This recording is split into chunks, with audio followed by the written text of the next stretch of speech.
네, 안녕하세요. 반갑습니다. 1월 30일 NBA 분석 방송 시작해 보도록 하겠습니다. 자, 일단 오늘도 저희 방송 찾아주신 모든 형님들 다들 감사드리고요. 유튜브로 보시는 분들은 제가 멘트 시작하기 전에 아직까지 구독, 좋아요 안 눌렀다 하시는 분들은 구독 한번, 좋아요 한 번씩만 눌러주시면 감사드리도록 하겠습니다. 자, 내일 NBA 총 8가지 분석 멘트 준비해 왔고요. 전 경기 다 준비해 왔거든요. 그래서 일단은 뭐 저의 멘트가 100% 정답은 아니기 때문에 자기 분석이랑 잘 맞춰보시면 좋을 것 같고요. 그리고 이제 유튜브로 보시는 분들은 멤버십이 오픈이 되어 있습니다. 그래서 전체 경기에 대한 분석표라든지 주목할 만한 탑4에 대한 경기들 체크해보고 싶다라고 하시는 분들은 많은 관심 또 참여까지 해주시면 감사드리겠습니다. 자, 그리고 사실 요거는 제가 방송을 못하는 날에도 휴방을 가져가는 날에도 업로드가 되기 때문에 가입들 해놓으시는 것도 나쁘지는 않을 것 같아요. 많은 관심, 참여까지 부탁을 드리면서 분석 바로 들어가겠습니다.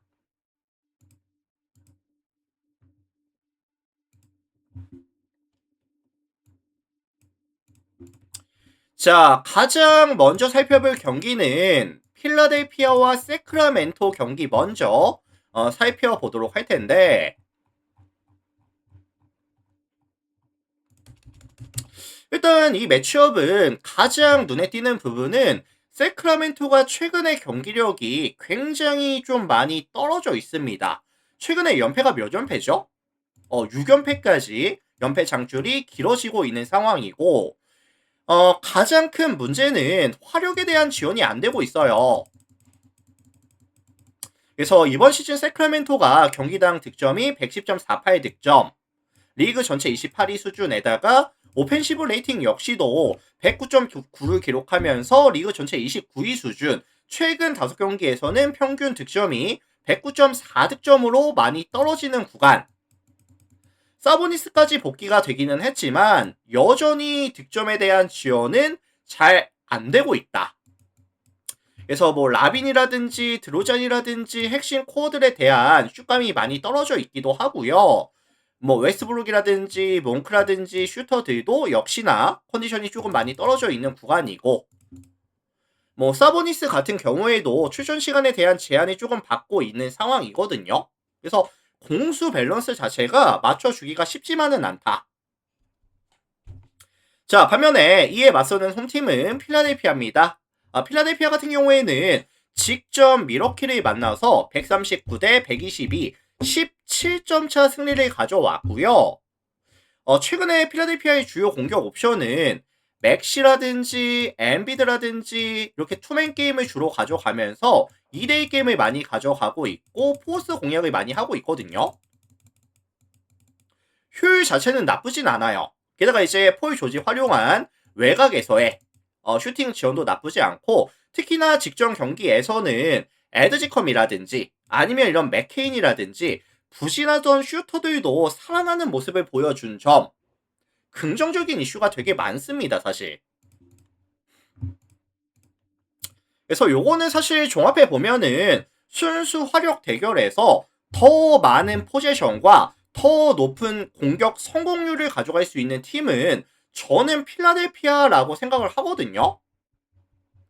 그리고 사실 필라델피아는 내일 경기 이후에 다음날 휴식이 보장이 되지만 세크라멘토는 내일 경기 이후에 백투백으로 보스턴 원정을 또 떠나는 일정이다 보니까 요거는 필라승, 아니면 좀 일방적인 경기, 아니면 저득점에 대한 가능성까지 같이 언급 드리도록 하겠습니다.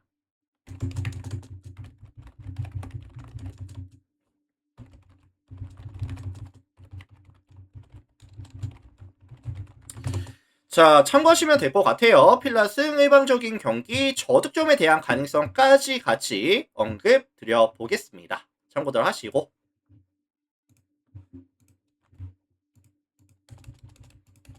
자, 다음 경기 워싱턴이랑 미러키 경기 볼게요. 워싱턴 미러키. 자, 홈팀 워싱턴이 직접 포틀랜드를 만나서 9연패 장출을 끊어내고 왔습니다.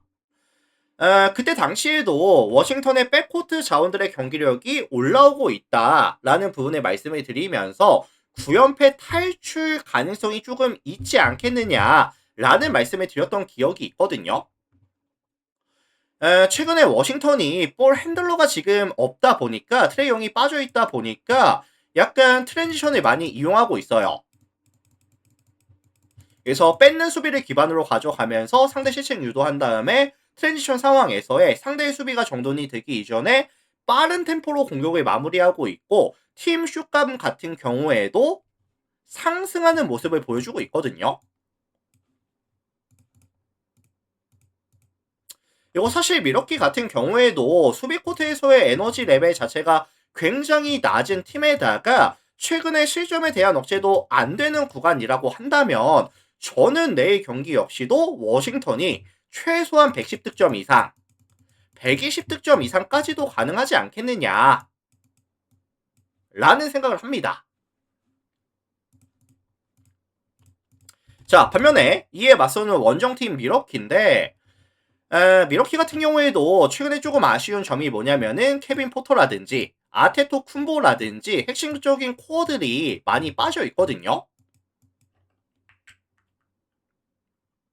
근데 이제 긍정적인 부분이라고 한다면은 실책이 그래도 관리가 잘 되고 있고요. 포지션이 마무리가 잘 되고 있고 외곽에서의 슈팅 에버리지 같은 경우에는 점점 상승하고 있는 모습. 저점을 찍고 다시 올라가는 구간에 있다라고 저는 보고 있거든요. 그래서 워싱턴의 컨택 능력을 감안해 준다라고 했을 때 미러키 역시도 워싱턴의 화력을 따라갈 수 있는 근거가 조금 있는 경기라고 저는 생각을 합니다.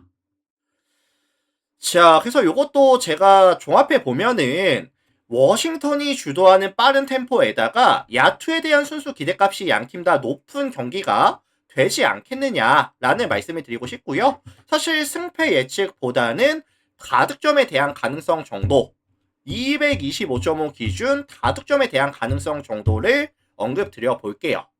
참고하시면 될 것 같습니다.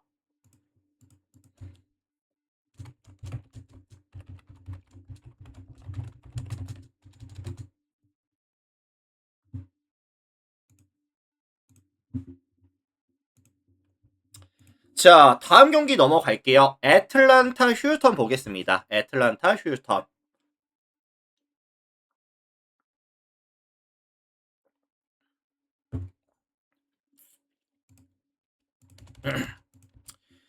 자, 일단 양 팀 다 오늘 경기가 있었던 팀들이고요. 내일 경기를 백투백으로 가져갑니다.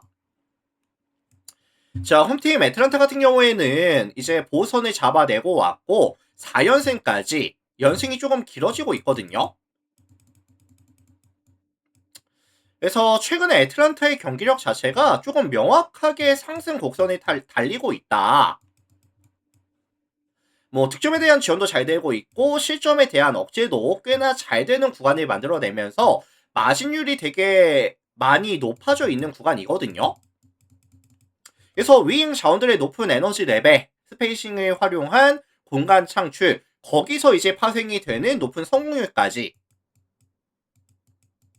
경기력이 좋습니다. 애틀란타가 최근에. 오늘 보선 전에서도 사실 뭐 다니엘스, 워커, 키스퍼트, 제일런 존슨, 오콩우까지 선발 전원이 10득점 이상, 두 자릿수 이상 득점을 가져갔고요. 벤치 구간에서는 맥컬러미가 득점 볼륨을 유지시켜주고 있고요. 고루고루 지금 컨디션이 괜찮거든요. 자, 반면에 이에 맞서는 원정팀은 휴스턴입니다. 오늘 이제 샌안토니오와의 맞대결을 가져가면서 111대 99로 12점 차 패배를 당하고 왔는데 사실 굉장히 아쉬운 부분이 뭐냐면은 3쿼터까지는 경기를 리드했었거든요. 근데 이제 4쿼터 마진이 마이너스 14를 기록하면서 12점 차 패배.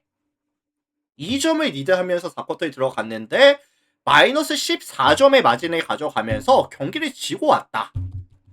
클러치 상황에서의 조금 아쉬운 부분이 분명히 존재했었고요. 결국 게임 자체가 접전으로 흘러가다 보니까 생군이 35분 46초, 듀란트가 36분, 톰슨이 35분, 자바리가 37분, 주전 자원들에 대한 출전 시간 관리도 안 됐어요.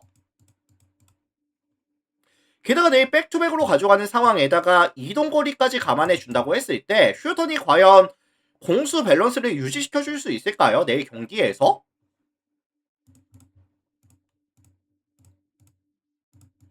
그리고 이번 시즌 휴턴이 홈에서의 경기력은 괜찮지만 원정 경기를 떠났을 때 실책에 대한 부분이 증가한다는 부분들, 벤브릿이 빠져 있으면서 안정감 있는 핸들링이 안 된다는 부분들을 감안해 본다라고 한다면 저는 이거 애틀란타가 최근에 좋았던 흐름을 조금 이어갈 수 있는 가능성을 말씀을 드리고 싶거든요. 자, 그래서 이거 종합해 보면은 애틀란타의 4.5 플랜이라든지 아니면 뭐 역배의 가능성까지도 말씀을 조금 드려보겠습니다. 애틀란타 4.5 플랜 또는 애틀란타 역배 가능성까지 언급을 드려보도록 하겠습니다. 자, 참고하시고 다음 경기 갈게요.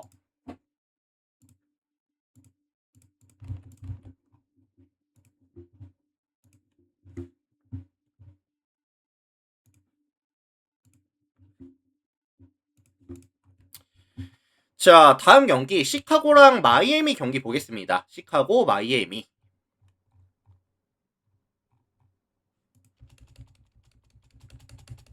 자, 얘네 둘도 내 백투백 경기죠.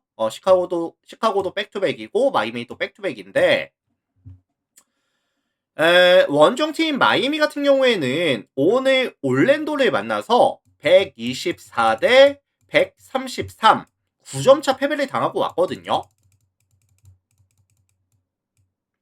근데 이제 조금 빠른 템포로 텐션을 최대한 살려주면서 득점력을 끌어올리는 모습을 보여줬었는데 사실 마이애미가 팀 야투가 터지는 구간은 아니에요. 사실 시즌 평균 대비했을 때 득점력이 올라가 있는 구간은 아닌데 다만 이 세컨 찬스를 되게 많이 잡고 있습니다. 최근에. 그래서 야투일이 터지지 않더라도 여러 번의 공격 포지션을 가져가면서 득점력을 유지해주고 있거든요. 다만 내일 매치업 상대 시카고가 생각보다 박스아웃이 되게 빡센 팀입니다.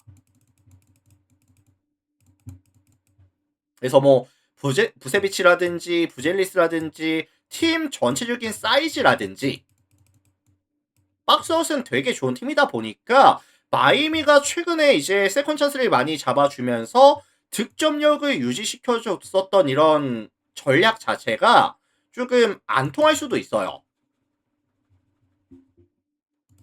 자, 반면에 홈팀 시카고 같은 경우에는 최근 야투 잘 터지고 있죠. 기디가 복귀했고 화이트의 경기력이 다시 상승하고 있는 상황이고 시즌 평균 득점보다 더 많은 득점이 돼주면서 3점 야투 44.29, 2점 야투 56.05 최근 5게임에서 만들어내고 있거든요.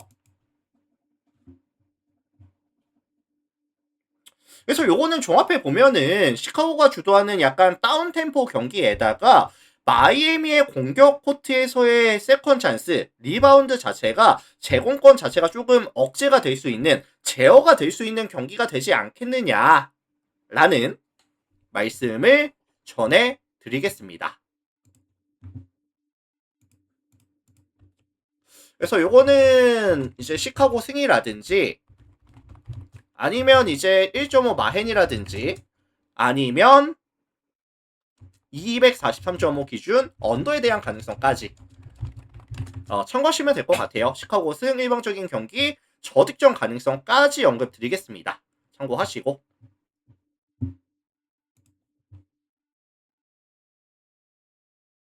요 지금 마이애미가 사실 뭐 헤로라든지 미첼 같은 경우에도 내일 경기 출전이 안 될 가능성이 조금 높아 보이거든요. 그래서 이제 핸들링에 대한 이런 리스크까지 가져가야 되는 상황이죠. 참고들 하시고요. 자, 다음 경기 댈러스와 샬럿 경기 보겠습니다. 댈러스 샬럿. 자, 이 매치업은 최근의 흐름이 전혀 다른 두 팀의 맞대결이다라는 말씀을 먼저 드리고 싶은데 홈팀 댈러스는 4연승 이후에 최근에 이제 연패죠. 흐름이 조금 주춤하는 상황이고, 반대로 원정팀 샬롯 같은 경우에는 최근 연승이 4연승까지 조금 길어지고 있거든요. 이 샬롯 같은 경우에는 뭐 라멜로 볼이라든지 쿠누펠, 밀러, 브리지스 같은 슈터들의 슛감이 고점에서 유지가 되고 있는 상황이고, 다만 조금 아쉬운 점이라고 한다면은 최근 이 샬롯이 실책에 대한 비율이 점점 증가하고 있거든요. 그래서 실책으로 끝나는 빈도수가 많아지고 있는 상황이고, 게다가 내일 매치업 상대 댈러스 같은 경우에는 3점 라인에서의 수비가 되게 좋습니다, 사실. 3점 야투에 대한 시도 억제도 되게 좋고요. 이번 시즌 3점 허용률이 33.1%.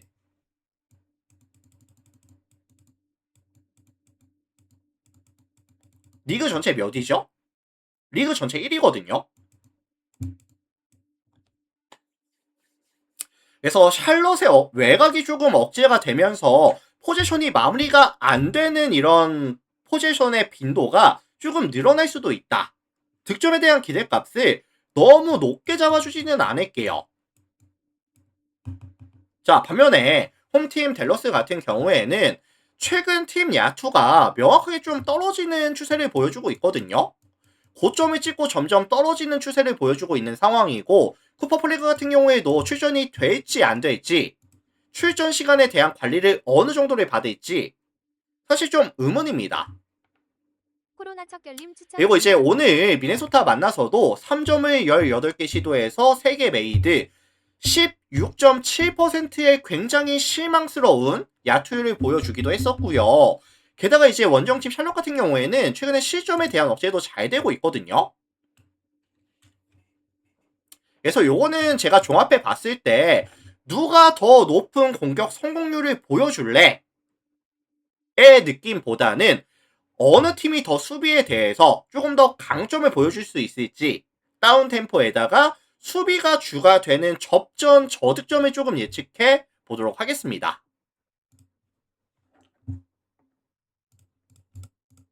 자, 그래서 요거는 종합해 보면은 댈러스의 3.5 플랜이라든지 아니면은 229.5 기준했을 때 언더에 대한 가능성까지 언급을 드려볼게요. 아마 경기 자체가 누가 이기든 간에 투포지션 안쪽 되게 접전 경기 예상해 보도록 할게요. 참고하시면 될 것 같고. 자, 다음 경기 넘어가겠습니다.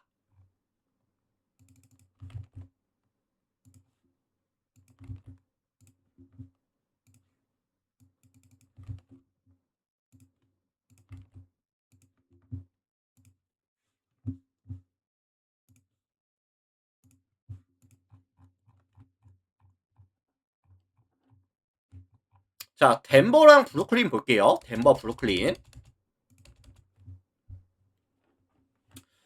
자, 이 매치업은 사실 다득점에 대한 선호도가 조금 높을 것 같긴 하거든요.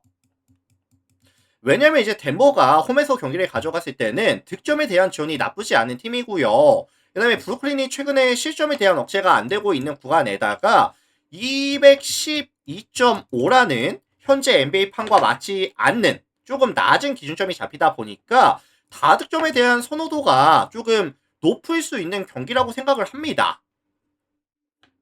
다만 최근 양 팀의 행보 자체가 득점을 많이 가져가는 경기를 가져가진 않고 있거든요. 덴버가 최근 5경기에서 평균 득점이 102득점, 브루클린이 최근 5경기에서 평균 득점이 100득점. 그래서 최근 덴버 같은 경우에는 사실 공격 코트에서 많은 에너지를 쓰기보다는 수비 코트에서 더 많은 에너지를 쓰고 있는 구간이기도 하고요. 그리고 이제 템포 자체도 굉장히 엄청 질질 끌면서 지공 위주로 끌고 가는 경기가 되게 많았거든요. 반면에 원정팀 브루클린 같은 경우에도 거의 공격 옵션이 지공하다가 마이클 포터 뭐 해줘. 약간 요런 느낌의 포지션이 많아지는 상황에다가 지금 뭐 캠 토마스라든지 자이어라든지 이걸로 데민이라든지 클로운이라든지 핵심 코드들이 많이 빠지는 구간이라고 한다면 이게 사실 엄청나게 느린 템포에다가 약간 수비 위주로 풀어갈 가능성에 대해서 언급을 좀 드리고 싶습니다. 212.5 기준 했을 때 저득점에 대한 가능성 정도 언급을 드리면서 마무리해 볼게요. 요 경기는.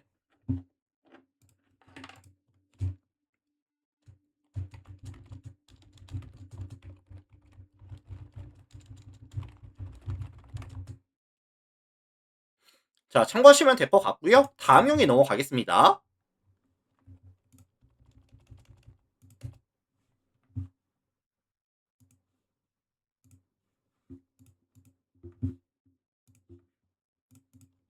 자, 피닉스랑 디트로이트 볼게요. 피닉스, 디트로이트. 자, 홈팀 피닉스가 이제 부커 같은 경우에는 아직 한 한두 경기 정도 더 걸릴 것 같고요. 복귀까지. 그 다음에 뭐 그린이라든지, 그린도 이제 햄스트링 부상이 있다 보니까 출격이 되더라도 긴 시간을 뛰지 못하고 있었거든요. 그 다음에 이제 길레스피까지 조금 부상 이슈가 있다 보니까 부커, 그린, 길레스피까지 빠지는 구간이라고 한다면은 백코트 뎁스가 굉장히 많이 얇아지는 구간이거든요. 게다가 최근에 뭐 길레스피부터 시작을 해서 알렌이라든지 브룩스라든지 팀 전체적인 슈터들에 대한 슛감 자체도 점점 하향 곡선. 그래서 지금 피닉스의 상황을 말씀을 드리면은 부상과 부진이 조금 겹쳐지고 있다.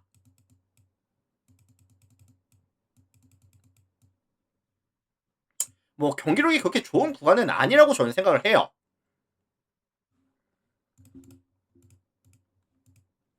그리고 이제 부커라는 확실한 에이스가 빠져있는 구간이다 보니까 클러치 상황이 조금 부담이 되는, 지켜내지 못하는 경기도 많아지고 있거든요.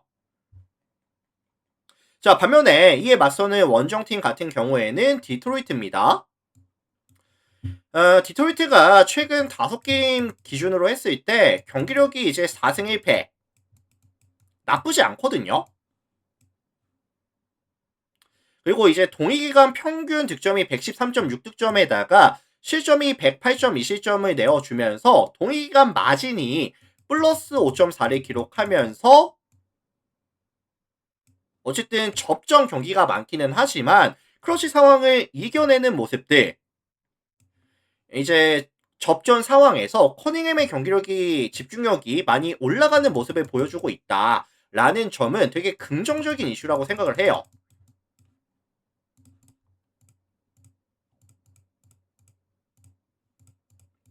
이거 사실 지금 뭐 디트로이트가 커닝햄과 두렌이 가져가는 투맨 게임에 대한 효율은 잘 나오고 있고요. 피닉스 같은 경우에도 뭐 2점 라인에서의 뭐 수비 범위라든지 컨택 능력, 파울 관리에 대한 이런 리스크들 분명히 있는 팀이다 보니까 요거는 종합해 보면은 디트로이트가 조금 유리한 경기를 만들어낼 가능성이 되게 높아 보이긴 합니다, 사실. 그래서 요거 종합해 보면 저는 디트로이트의 승리 가능성 정도 언급을 드려 볼게요. 다만 이제 디트로이트가 원정에서 가져가는 경기에다가 디트로이트가 이제 팀 특성상 압도적인 경기보다는 조금 접전 경기를 이겨내는 경기가 많았었다 보니까 그냥 일반 승리 정도 가능성만 언급을 드리면서 넘어가 보도록 하겠습니다. 참고하시면 될 것 같고요.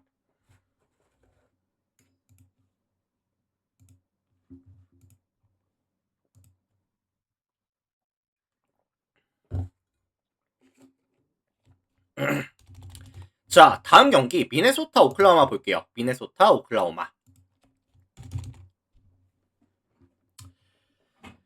일단 이 매치업은 오클라호마에 대한 선호가 조금 높을 수 있다라는 생각이 듭니다.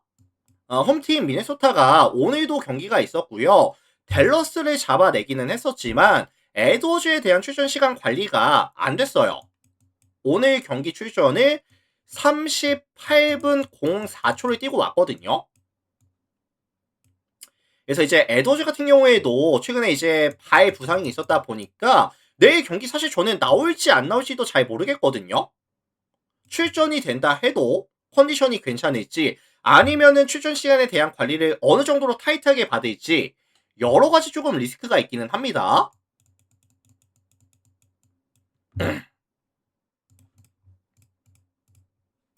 이거 사실 미네소타가 오늘도 랜들이 조금 터져주면서 경기를 가져오기는 했어요. 근데 이제 경기 내용을 살펴보면은 에드워즈도 조금 부진했고요. 스팟업 자원들 같은 경우에도 슛감이 올라오다가 다시 주춤하는 모습들.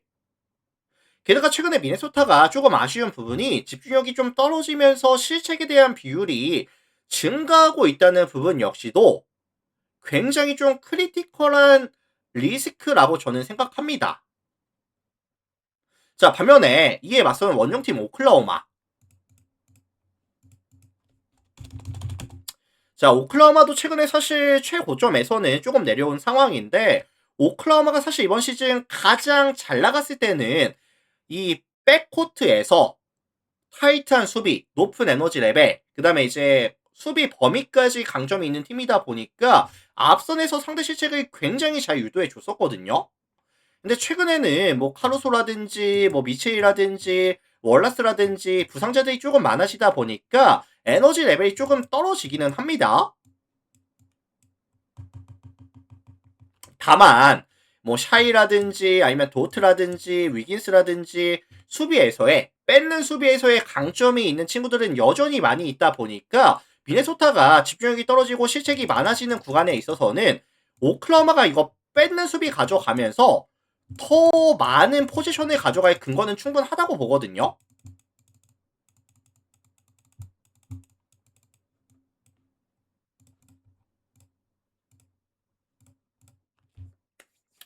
그래서 요거는 종합해 보면은 실책이 많아지고 체력이 빠져있는 에도즈가 나올지 안 나올지 모르는, 나온다고 하더라도 컨디션에 대한 이제 리스크를 가져가야 되는 미네소타보다는, 백투백 미네소타보다는 오클라호마가 조금 유리할 수밖에 없지 않겠느냐. 그리고 오클라호마가 내일 경기 이후에 휴식일도 이제 좀 뭐라고 해야 되죠? 휴식일도 보장이 되는 그런 상황이거든요. 그래서 요거는 종합해 보면은 오클라호마 승, 아니면 좀 일방적인 경기, 아니면 저득점에 대한 가능성까지 같이 언급을 드려보겠습니다.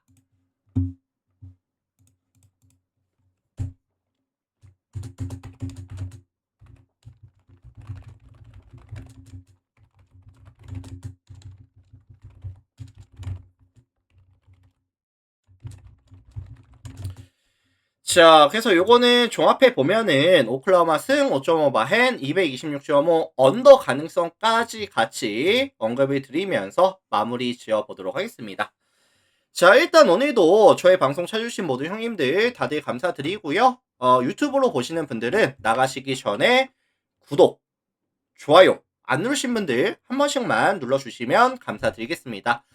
그리고 이제 멤버십도 오픈이 되어 있다 보니까 필요에 따라서 많이들 또 관심 가져주시면 감사드릴 것 같고요. 오늘 저의 분석 멘트는 여기까지 진행하고 마무리 지어 볼 수 있도록 하겠습니다. 다들 감사드려요. 여기까지 하고 마무리 짓겠습니다.